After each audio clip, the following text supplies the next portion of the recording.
Quisiera invitarte a abrir tu Biblia en el Evangelio según San Mateo, donde leímos hace un momento.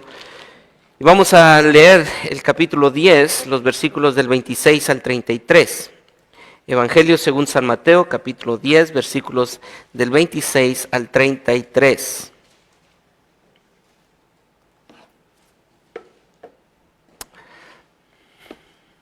¿Lo tienen? Si tú estás en casa, yo te invito, en verdad, te animo a que abras tu Biblia y leas junto con nosotros esta porción de la palabra. Dice así la palabra del Señor en el Evangelio según San Mateo, capítulo 10, versículos del 26 al 33. Así que no los temáis, porque nada hay encubierto que no haya de ser manifestado, ni oculto que no haya de saberse. Lo que os digo en tinieblas, decidlo en la luz. Lo que oís al oído, proclamadlo desde las azoteas. Y no temáis a los que matan el cuerpo, mas el alma no pueden matar. Temed más bien a aquel que puede destruir el alma y el cuerpo en el infierno. ¿No se venden 2 pajarillos por un cuarto? Con todo, ni uno de ellos cae a tierra sin vuestro Padre. Pues aún vuestros cabellos están todos contados. Así que no temáis. Más valéis vosotros que muchos pajarillos.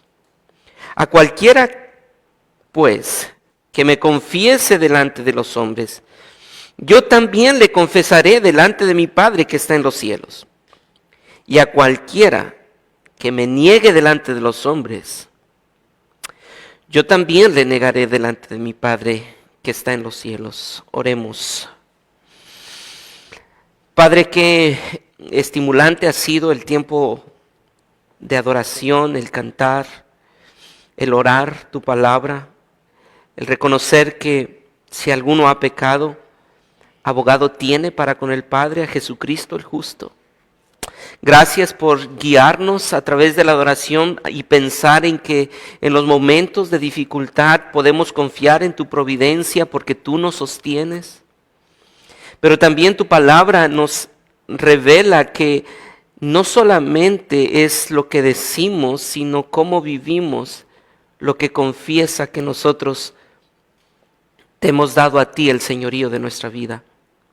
Por eso pedimos, Dios, que hoy no solamente estimules nuestro corazón a los creyentes y edifiques a tu iglesia, sino que también reprendas los corazones de aquellos creyentes que quizá han dejado de confesarte a ti con su vida diaria, o aquellos que no te han confesado como el Señor de tu vida, que hoy hables a sus vidas y les hagas ver cuán bello eres, cuán hermoso eres, y puedan confesarte a ti como Señor de sus vidas, no solamente por lo que dicen externamente, sino porque hay una confesión interna desde lo profundo del corazón.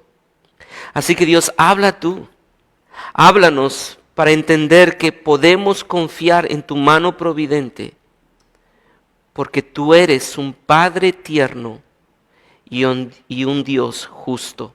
Te lo pedimos en Cristo Jesús. Amén y amén.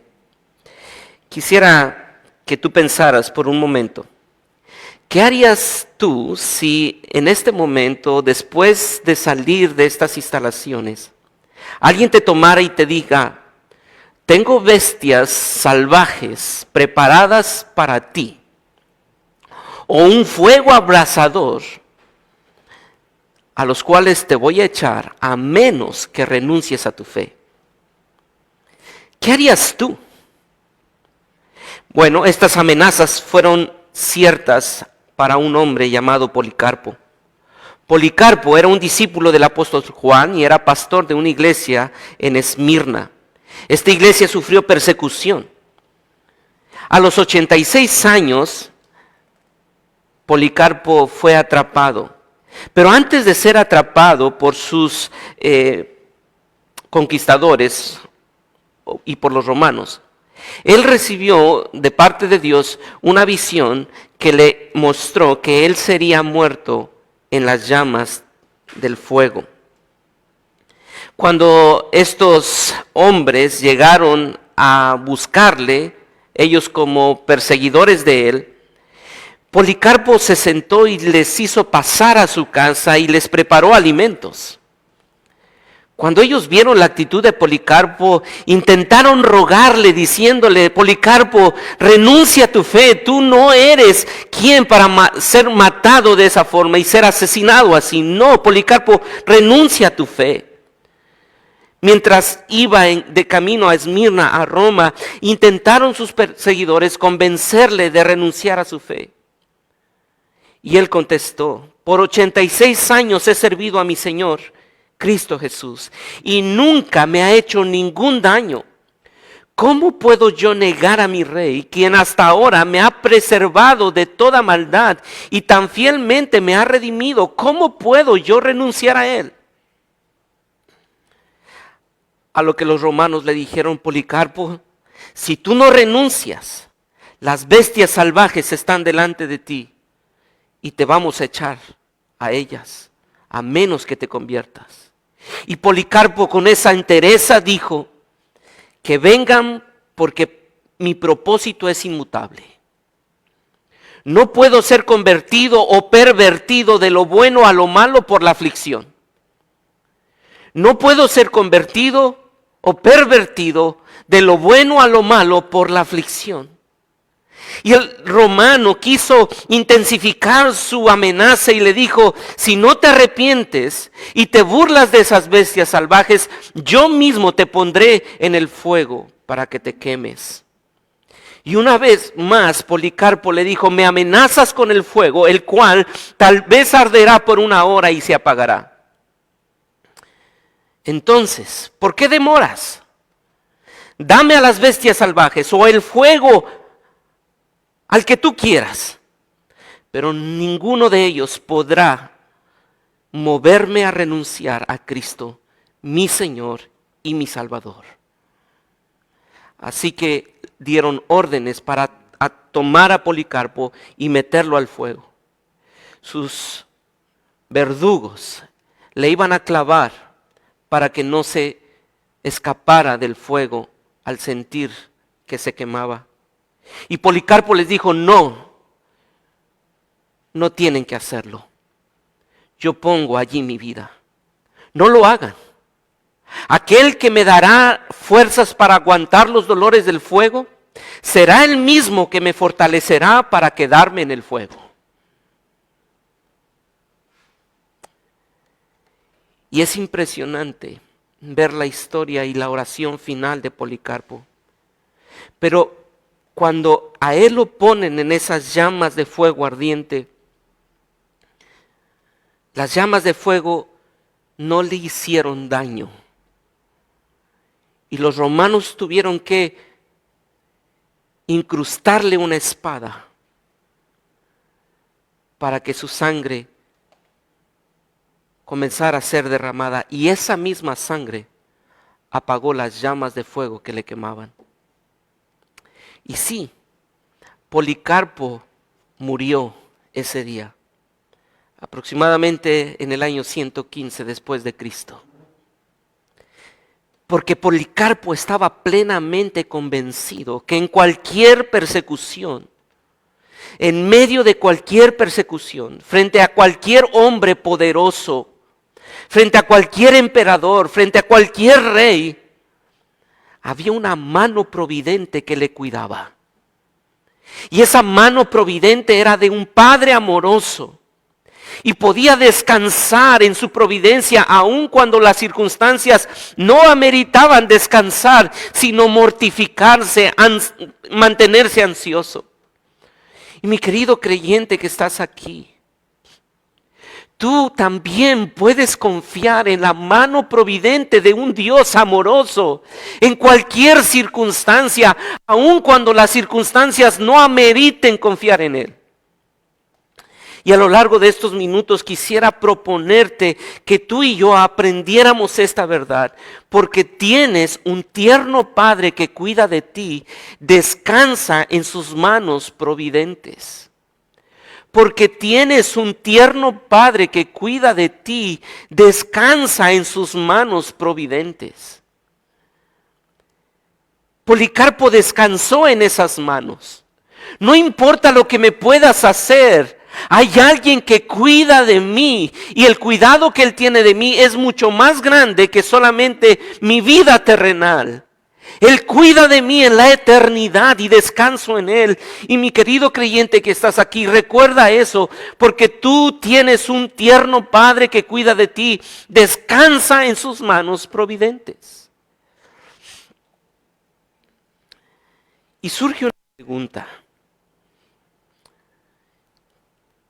Eso es una idea no nueva, sino es una verdad que la gran mayoría de los que estamos aquí podríamos afirmar. Pero ¿cómo puedes tener ese descanso en medio de circunstancias tan difíciles? ¿Cómo es que Policarpo puede decir, yo no tengo temor, puedes enviarme a las bestias o al fuego y no tengo temor? ¿Cómo puedes decir que tengo paz en medio de una noticia como el cáncer, como el coronavirus, como la pérdida de un trabajo? ¿Cómo puedo tener descanso en medio de circunstancias tan difíciles como estas? Y cabe mencionar que el verso 16 del capítulo 10 del Evangelio según San Mateo, quisiera llamar tu atención allí, porque ese es el contexto inmediato que nosotros tenemos en esta porción. ¿Recuerdas que en el versículo 16 al versículo 25, el Señor Jesucristo les está mostrando en qué circunstancias iban a vivir y iban a desarrollar su ministerio? Bajo persecución. De hecho, ha dicho y ha descrito que los grandes y los poderosos perseguirían a estos débiles discípulos. Ellos tendrían que enfrentar persecución. Muchas veces esa persecución no solamente vendría de los grandes y poderosos, sino de su propia familia. Así que en cualquier circunstancia difícil, estos creyentes tendrían que recordar esta verdad para poder mantenerse firmes y descansando en la verdad de Dios. Y quisiera que tú y yo, a lo largo de estos minutos, recordemos esta verdad, porque tienes un tierno Padre que cuida de ti, descansa en sus manos providentes. Y la pregunta es, ¿cómo? Y la primera respuesta a ese cómo es, aférrate a la verdad del cuidado providente de tu Dios. Aférrate a la verdad del cuidado providente de tu Dios, porque en medio de las circunstancias difíciles, tu mente comienza a volar y te olvidas de esa verdad. Y a lo largo de la Escritura nosotros encontramos la providencia de Dios. Y la providencia de Dios es el control tierno y meticuloso, milimétrico, que Dios tiene del universo para cumplir sus propósitos eternos, el bien de su pueblo y la gloria de su nombre. La providencia de Dios es el control tierno, milimétrico, minucioso que Dios tiene de todo el universo para cumplir sus propósitos. ¿Y cuáles son sus propósitos? El bien de su pueblo y la gloria de su nombre. Y recordarán la escena de José cuando se encuentra con sus hermanos. Y él les dice, ustedes pensaron mal contra mí, mas Dios ya había determinado desde su consejo eterno que todo iba a obrar para bien.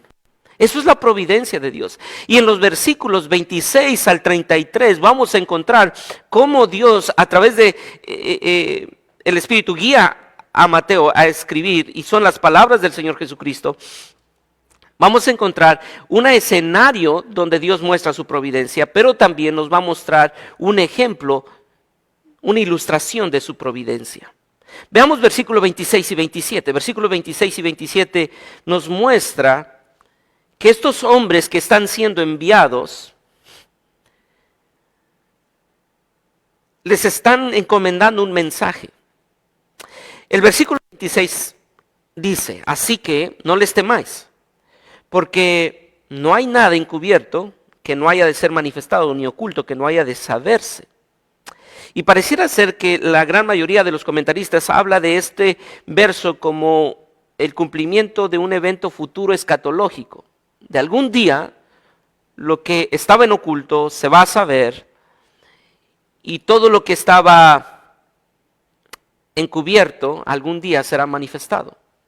Pero cuando tú ves el versículo 27, te das cuenta que no está hablando de un evento futuro escatológico. Sí está hablando de un evento futuro, pero no es un futuro lejano para estos que estaban recibiendo este mensaje, porque nota el versículo 27, lo que os digo en tinieblas, lo que ahora estoy diciendo en tinieblas, decirlo a la luz, y lo que os digo al oído, proclamadlo desde las azoteas. Es decir, ustedes tienen un mensaje que yo les estoy dando, y este mensaje no es un mensaje popular, sino que es un mensaje que tengo que decirlo en oculto. Y ustedes recordarán que el Señor Jesucristo continuamente les estaba diciendo, aún no digan, y aún no digan quién te sanó, porque no es el tiempo. Sí es cierto, te lo estoy diciendo a ti, discípulo, y no puedes proclamarlo ahora, pero llegará el momento en que lo tendrás que proclamar. ¿Y cuál es ese mensaje? Que Jesús es el Mesías prometido, es el Dios encarnado, Él es el Emanuel. Este mensaje, en este momento, aún no estaba siendo proclamado. Mientras ellos están escuchando este mensaje, no está siendo proclamado en las azoteas, pero debería ser proclamado en las azoteas. Y esto nos lleva a pensar que el Señor Jesucristo les está preparando a estos hombres para que cuando tengan que decir ese mensaje que es contracultural, que no va a ser bien aceptado, van a enfrentar persecución. ¿Y qué es lo que comienza diciendo en el versículo 26? Así que, cuando tengas que decir lo que te estoy diciendo ahora en oculto, cuando tengas que proclamar en las azoteas el mensaje de que Cristo es el Señor, no, ¿qué? No temas, no temas. Él cuida de ti en medio de la persecución. Porque el mensaje que tú estás dando es un mensaje extraordinario. No temas. El mensaje que tú estás dando es eterno. Tiene repercusiones eternas. No temas a lo que te pueden hacer temporalmente. No temas. Sin importar el poder del gobierno, sin importar las acechanzas de los grandes, sin importar lo frágiles que parezcamos ante el ojo humano, no temas. Hermanos, hay una mano providente que cuida de la iglesia y la hará prevalecer aún en medio del fuego de prueba para que el poder del evangelio siga expandiéndose. Eso es una verdad que quisiera que ustedes pensaran y meditaran en esto. Hay una mano providente que cuida a la iglesia y la hará prevalecer aún en medio del fuego de prueba para que el poder del evangelio siga expandiéndose. No temamos en predicar el evangelio y llamar al evangelio como debemos de llamarle y proclamar ese evangelio. Aun cuando el mundo entero se oponga, proclamemos el evangelio.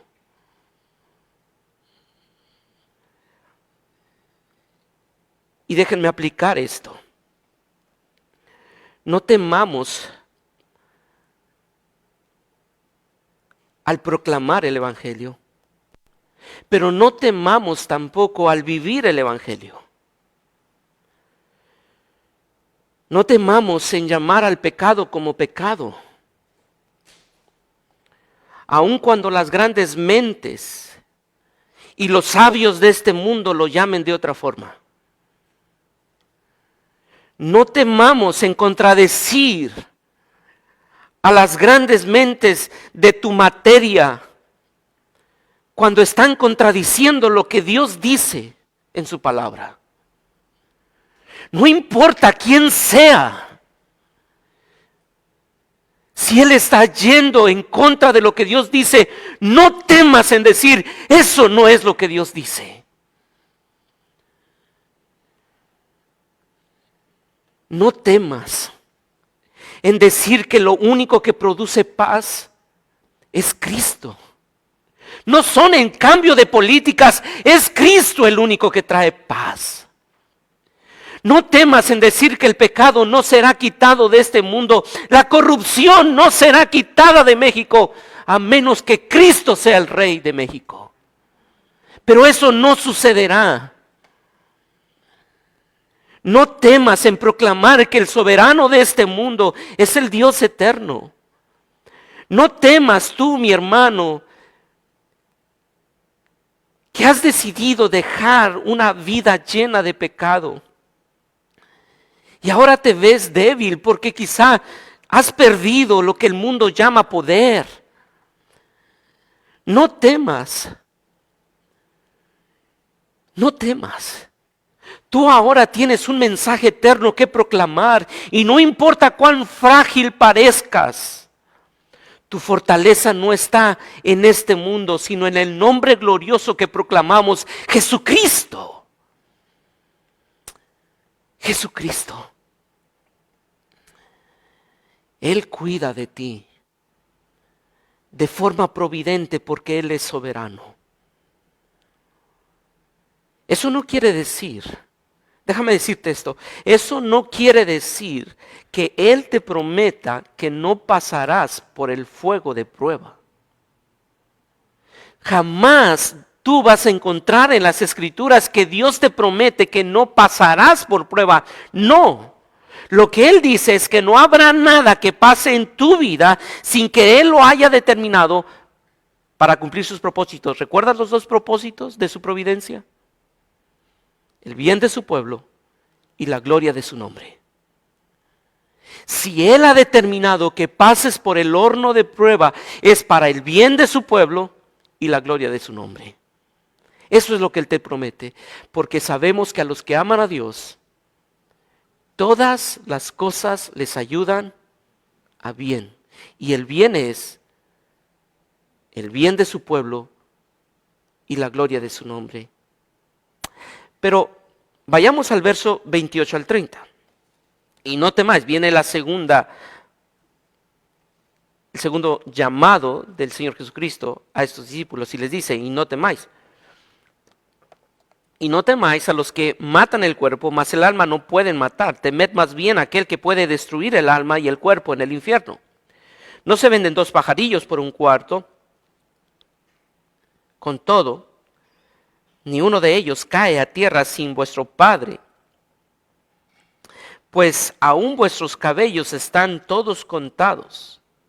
Así que no temáis, más valéis vosotros que muchos pajarillos.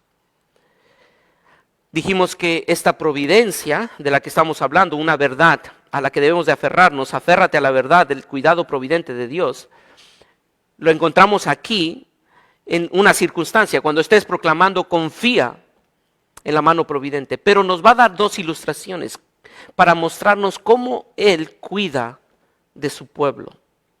En los versículos 28 al 30 nos está mostrando cómo lo hace. El Señor nos muestra su providencia al describirnos el cuidado tierno que tiene. Y va a mostrarnos dos elementos que son insignificantes, muy insignificantes. Y quizá para pocas personas les parece importante contabilizar y considerar cuántos pajarillos caen y mucho menos cuántos cabellos se nos caen, algunos más que a otros.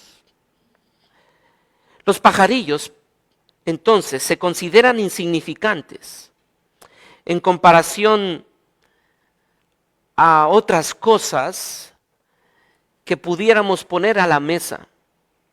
Por ejemplo, el Señor Jesucristo está mostrando cuán insignificante es un pajarillo ante un banquete de un rey.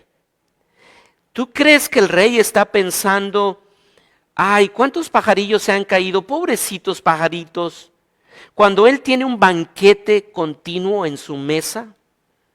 No. Por lo tanto, los pajarillos son insignificantes para los poderosos de este reino.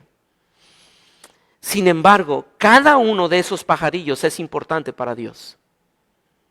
Aunque para este mundo no es importante un pajarillo, hay un Dios providente que cuida de esos pajarillos y ellos son importantes para Dios. Tanto que ni uno de ellos cae sin que Dios lo haya determinado en su providencia. Él no se olvida de esos pajarillos. Él cuida de esos pajarillos. Y aquí Jesús nos revela algo sorprendente acerca de la providencia divina. Nos muestra implícitamente que aún los detalles más triviales de la naturaleza tienen importancia para Dios. Los detalles más triviales de la naturaleza. Se cayó un árbol. ¿Sabe quién determinó que cayera ese árbol? No fue un accidente, no fue el aire, fue el carácter soberano y providente de nuestro Dios. El texto, pudiéramos leerlo de la siguiente forma y lo voy a mencionar porque eso nos dará más luz para entender el verso 29 y 30. Ni uno de ellos caerá a tierra sin vuestro Padre. Sin vuestro Padre.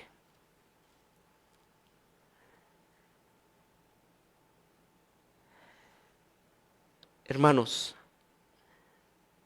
sin vuestro Padre significa sin que Él lo conozca, permita y consienta. Sin que Él sepa que se está cayendo ese pajarillo. Sin que Él lo haya determinado.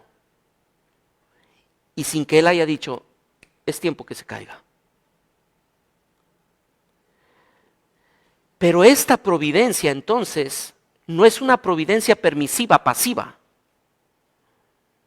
Es decir, Dios no está allí simplemente sentado permitiendo las cosas. No, Él está allí actuando como el orquestador de todo lo que pasa en el universo. Él ha determinado entretejer sus hilos providentes para que se cumplan sus propósitos eternos. Por lo tanto, la providencia de Dios no es permisiva. Dios actúa y Él es el orquestador de todo lo que pasa en el universo para que se cumplan sus propósitos. Hacemos bien en entender que nada pasa en este mundo sin que Dios lo permita y sin que Dios tenga un propósito en eso. David Burt es un comentarista, un teólogo, y voy a mencionar en dos ocasiones a David Burt. En esta ocasión no aparecerá su cita, pero quisiera que ustedes escucharan.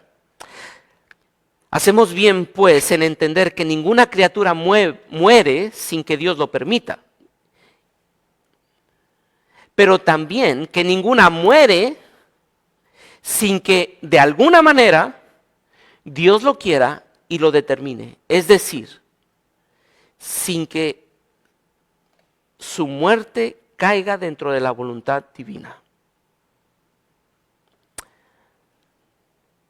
La muerte de Policarpo no fue el producto de un plan romano. La muerte de Policarpo fue el producto de un plan soberano determinado por el consejo de Dios y lo orquestó todo para cumplir sus propósitos eternos, el bien de su pueblo y la gloria de su nombre. Dios orquestó la muerte de Policarpo de la forma que murió. Y no hay muerte en este mundo sin que Él lo haya permitido y lo haya querido y lo haya determinado de la forma en que sucedió. Por eso, en el versículo 30, ahora llegamos a un nivel más, pues mire el verso 30. Pues aún vuestros cabellos están todos contados. Así que no temáis, no temáis. El versículo 30 nos lleva a este nivel de lo increíble, como que los pajarillos todavía los puedes contabilizar, pero los cabellos, Hermano, no hay máquina hoy, siglo XXI, no hay máquina que contabilice tus cabellos. No hay. Tú entras al baño y se te caen a montones. Bueno, por lo menos a mí. Y sabes, no cayó uno de ellos sin que Dios haya determinado que ese cabello se cayera. Y contabiliza mis cabellos. Pero esta es una ilustración, porque si estuviera en nuestro tiempo, y esta ilustración intentaba mostrar la providencia de Dios detallada, tierna, cuidadosa, minuciosa. Porque si el Señor Jesucristo estuviera en nuestros tiempos, siglo XXI, seguramente pudiera haber dicho algo así: hasta las células y cromosomas de tu cuerpo, yo las conozco. No hay ningún detalle en nuestra vida, por pequeño que parezca, que escape de la providencia soberana de nuestro Dios. No hay, hermano, en el plan de Dios no existe el concepto accidente. No existe. El accidente para la mente de Dios no existe. Todo es controlado por Él para sus propósitos eternos. Por tanto, tú tienes un Padre eterno que cuida de ti, descansa en sus manos providentes. Ahora sí citaré a Burt y aparecerá allí en la pantalla: la pérdida de un pelo es quizá el daño personal más insignificante que podamos sufrir. Si Dios vela aún por un daño tan pequeño como un cabello, ¿acaso no se preocupa si los discípulos están sometidos a insultos, maltratos, torturas y muerte? ¿Tú crees que Él no sabe y no lo determina? Claro que sí. Hermano, permítame comenzar a aplicar esto. ¿No te parece que hay alguien mejor que tú para controlar las cosas de tu vida? Tú jamás sabrás cuántos cabellos tienes. No hay máquina que te diga eso. Pero el Dios eterno los tiene contados. Y al igual que las estrellas, no me extrañaría que a cada cabello le dice: 1, cáete. 2, cáete. Porque Él controla aún los detalles más insignificantes. ¿Por qué te atormentas tratando de controlar lo que a Él le corresponde? Tú no controlas la vida, mi querida hermana, de tus hijos ni de tu esposo. ¿Sabes quién controla la vida de ellos? Un Dios soberano. Oh, esposo que estás aquí, tú no controlas tu trabajo, tú no controlas tu empleo, tú debes ser responsable, pero sabes, hay un Dios que controla el universo entero. ¿Por qué te afanas en controlar lo que no te corresponde controlar? ¿Por qué temes dejar el control cuando Él es el mejor capitán en el que puedes dejar tu vida? No temas. Ahora, permíteme aclarar a qué me refiero o a qué se refiere la Escritura a no temer. Porque quizá alguno de nosotros podríamos decir: bueno, entonces ese impulso de mi corazón de tener miedo, de tener temor, es un pecado. Y no estamos hablando de eso. Estamos hablando a no ser controlados por el temor. Es cierto que somos débiles. Y cuando escuchamos una noticia como: el resultado de estos exámenes, señora, señor, es que usted tiene cáncer. O cuando recibimos la noticia, le tenemos que informar que su esposo, su esposa ha fallecido, su hijo, su hija ha fallecido. O quizá tú has recibido esta noticia. Te hemos citado para decirte que la empresa ha tenido que hacer algunos ajustes en su presupuesto y tenemos que prescindir de tus servicios. O quizá tú has escuchado esto en tu vida, ¿sabes? El jefe ha decidido despedirte porque no estuviste dispuesto a participar en las negociaciones en las que deberías mentir.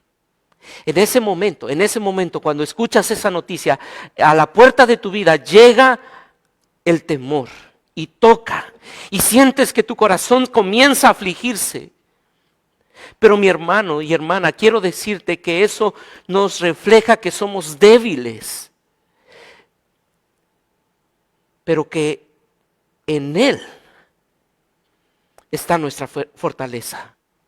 No permitas que el temor entre a tu vida y se siente en el sofá de tu corazón y te aprese y te esté atormentando.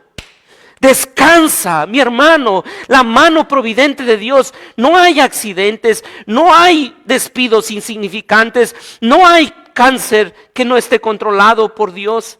Ese concepto no existe para ti ni para mí. Si tú conoces al Dios de la Biblia, tú debes recordar que Él orquesta todo para el bien de su pueblo y la gloria de su nombre. Ahora, vayamos al verso 31. Porque esto pudiera ser muy alentador para todos y cada uno de los que estamos aquí. Pero es interesante que el Señor no termina allí esta verdad, sino que va a dar una declaración final que es muy contundente. Versículo 31 al 33. Así que no temáis, más valéis vosotros que muchos pajarillos. A cualquiera pues que me confiese delante de los hombres, yo también le confesaré delante de mi Padre que está en los cielos. Y a cualquiera que me niegue delante de los hombres, yo también le negaré delante de mi Padre que está en los cielos. Ahora, cuando leemos esta porción, no podemos negar la conexión con el verso 26 y 27. Pero antes de explicar esta conexión, permítame mencionar que este es el segundo punto del sermón. Porque tienes un tierno Padre que cuida de ti, descansa en sus manos providentes. El primero fue, la pregunta era ¿cómo? La respuesta a eso fue aférrate a la verdad del cuidado providente de Dios. Y la segunda respuesta es recuerda el carácter justo del Dios eterno. Recuerda que Él juzgará en el día del juicio eterno. Recuerda que Él juzgará en el día del juicio eterno. Versículo 26 y 27 y versículo 32 y 33 tienen un contraste. Ustedes pueden encontrar el contraste allí. Recuerdan que el versículo 26 y 27 nos estaba hablando de que ellos estaban recibiendo un mensaje en oculto para que lo proclamaran en las azoteas. Lo que estaban recibiendo encubiertamente tendría que manifestarlo ellos. Bueno, pues aquí encontramos ese contraste. Lo que estaba oculto ante los ojos humanos tendría que ser evidente ante los ojos humanos y eso implicaría poner en riesgo su propia vida. Versículo 32, a cualquiera pues que me confiese delante de los hombres. ¿Eso qué significa? ¿Qué significa que ellos confiesen? ¿Qué costo tendrían que pagar para confesar a Jesús como su Señor? Muchos de ellos, ¿recuerdan los versículos anteriores? La persecución, ese mensaje que no era popular, sino que era impopular y que tendrían que pagar un costo muy elevado como lo vemos a lo largo de la historia de la iglesia primitiva. Tuvieron que pagar un alto costo. Así que esto, versículo 32, era un llamado a confesar a Cristo como Señor, pagando un alto costo. Pero aquel que confiese a Cristo como Señor tiene la seguridad, no por ese hecho, sino porque Cristo ahora es el Señor de su vida, que cuando Él muera, mire, y a cualquiera, versículo 32, a cualquiera pues que me confiese delante de los hombres, ¿qué? Yo también le confesaré delante de mi Padre. Por lo tanto, cuando nosotros estamos viendo aquí al Señor Jesucristo mostrándoles a estos que estaban corriendo tras Él, les dice, ustedes que están viniendo y que están escuchando este mensaje de mi providencia en cada área de la vida, quiero decirles que yo sí soy el Dios providente y orquesto todo para el bien de mi pueblo y la gloria de mi nombre. Pero el bien de mi pueblo y mi pueblo es aquel que me confiese delante de los hombres, que está dispuesto a pagar el costo que eso tiene. Porque muchos, capítulo 7 del Evangelio según San Mateo, versículo 22, muchos me dirán en aquel día, ¿qué? Señor, Señor. Ahora, ¿qué están confesando esas personas? Que en su vida terrenal, ¿qué dijeron? Cristo es Señor. Pero esa confesión no es una confesión verbal solamente. Es que si creemos en Él, y creemos en la verdad de Él, y creemos en su providencia de Él, sabes, tú puedes obedecerle a Él. Y Juan dice en el capítulo 2 de su primer carta, epístola, en el capítulo 2, versículo 6, el que dice que permanece en Él, debe ¿qué? Andar como Él anduvo. No puedes decir que Él es tu Señor y que Él orquesta todo para tu bien si tú no andas como Él anda. No podemos decir que creemos en Él y luego hacer caso omiso de lo que nos dice. Si creemos de verdad, obedeceremos lo que Él dice. Hermano, si tú quieres aferrarte a la verdad de que tienes un Padre tierno y amoroso que cuida providentemente de ti, tienes que recordar que antes de asegurarte de eso, tienes que asegurarte de que le obedeces. De que le obedeces. ¿Qué es confesar? ¿Qué es confesar? ¿A qué se refiere entonces el Señor Jesucristo en el versículo 32 y 33 acerca de la confesión? La confesión, cuando nosotros vemos en el Nuevo Testamento, tiene una estrecha relación entre la fe y lo que digo con mis bocas. Es decir, la confesión tiene que ver con la parte interna y con la parte externa del ser humano. Confesar es, entonces, la expresión externa de la confesión interna. Es decir, con mi boca lo que mi corazón ¿qué? Confiesa. Yo puedo decir con esto lo que quiera decir y con esto negar lo que estoy diciendo con mi boca. Y es precisamente por eso que capítulo 7 dice lo siguiente, versículo 22. Muchos me dirán en aquel día, Señor, Señor, no profetizamos en tu nombre y en tu nombre echamos fuera demonios y en tu nombre hicimos muchos milagros, y entonces les declararé, confesaré algo. Versículo 23, ¿qué confesaré? Nunca los conocí. Vaya al versículo 33 del capítulo 10 y conéctelo. Y a cualquiera que me niegue delante de los hombres, yo también le negaré delante de mí. No estamos hablando de gente que jamás escuchó del Evangelio. ¿Sabe de quién está hablando? De estos que estaban allí en la multitud siguiéndole, diciéndole, tú eres el Mesías, tú eres el hijo de David, tú eres el prometido, y nosotros te seguimos. Y les dijo, a ver, deténganse. Si tú no estás dispuesto a confesarme delante de los hombres porque en verdad lo crees con tu corazón, yo no te confesaré. Así que la confesión es la identificación con. Es todo nuestro ser, todo mi ser abraza a.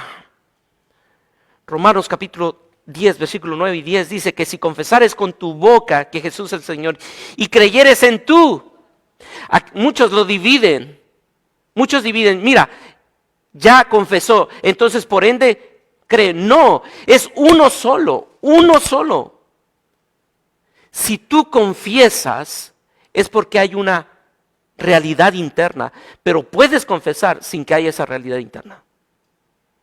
La confesión genuina es la que se produce desde lo interno y no solamente desde lo externo. La fe que no se confiesa públicamente no es genuina. Por eso dijimos hace un momento, la confesión es identificarme con y vivir con. No es solamente decir, la fe y la confesión no es cuestión de palabras solamente, sino también de una relación auténtica con Él como Señor y Salvador. Por favor, hermano, por favor piensa en eso. La confesión, la fe genuina no es cuestión de palabras solamente, sino también de una relación auténtica con Él. Reconociéndole como Señor y Salvador de nuestra vida día a día. No importa cuándo lo hiciste, si a lo largo de tu vida no lo estás haciendo, tu fe no es genuina. Tu fe no es genuina. Si todos los días no le estás confesando a Él, allí en tu trabajo, tu fe no es genuina. Si todos los días no lo estás confesando en tu hogar, tu fe no es genuina. Y sabe, bajo las presiones y persecuciones, bajo la burla, bajo los sufrimientos, bajo la tentación, es donde se demuestra nuestra confesión. Cuando estamos solos ante los demás, cuando a nuestro alrededor la incredulidad arrasa, cuando todos opinan que el aborto es justificable, cuando todos opinan que ser un cristiano genuino es fanatismo. Allí es cuando tú tienes que levantarte, si en verdad hay una fe genuina y una confesión genuina, y levantarte y decir, yo confío en que hay una mano providente que me mantiene aquí, aun cuando todo el mundo va en contra. William Barclay en su comentario dice lo siguiente: podemos vivir de tal modo que nuestras acciones sean una continua negación de la fe que profesamos. Podemos vivir de tal modo que nuestras acciones sean una continua negación de la fe que profesamos. El que se ha consagrado a un evangelio de pureza puede ser culpable de innumerables faltas aparentes pequeñas. El que ha aceptado a seguir a un Señor que lo invita a tomar su cruz puede vivir una vida dominada por la atención a su propia comodidad y satisfacción. El que ha entrado al servicio de un maestro que vivió perdonando y recomendando a sus discípulos que amaran a sus enemigos puede vivir una vida llena de amargos resentimientos y de hostilidad contra sus prójimos. No importa lo que tú digas, si no lo vives, tu fe no es genuina.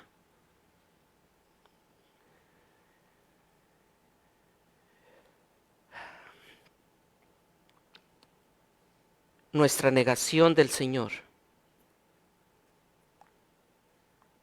conducirá a que Él nos niegue a nosotros. Pero quisiera que tú pensaras en esto. Nuestra negación al Señor es lo que conduce a que Él nos niegue a nosotros. Pero nuestra negación al Señor hace que las generaciones detrás de nosotros también le nieguen. Pero quizá alguno de ustedes podría estar pensando, a ver, ¿pero qué me dices de Pedro? Porque Pedro le negó. Y le negó no una vez, le negó 3 veces. Y ciertamente lo mismo podemos pasar nosotros. Jesús no estaba pensando en una negación por un tiempo de flaqueza, sino al igual que el temor.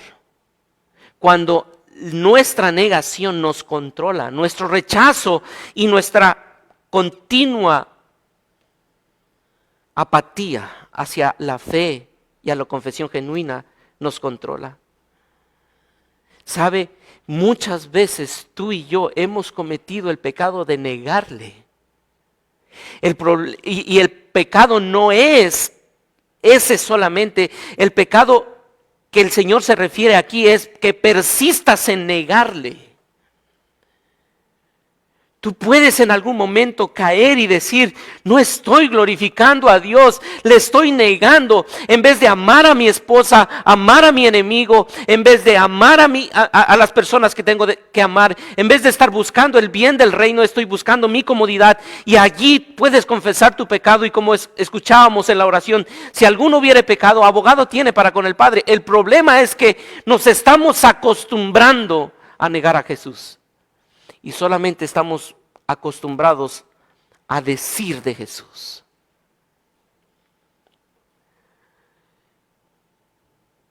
Pero qué hermosa verdad encontramos en 2 de Timoteo capítulo 2 versículos 11 y 12.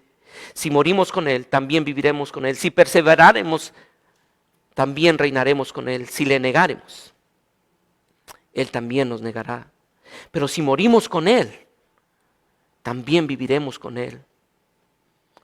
Hermanos, a lo largo de la historia, encontramos que la iglesia primitiva, si no hubiera tenido hombres y mujeres que enfrentaron el sufrimiento, la agonía, la muerte, sin negar a Jesucristo, muy probablemente hoy no habría iglesia.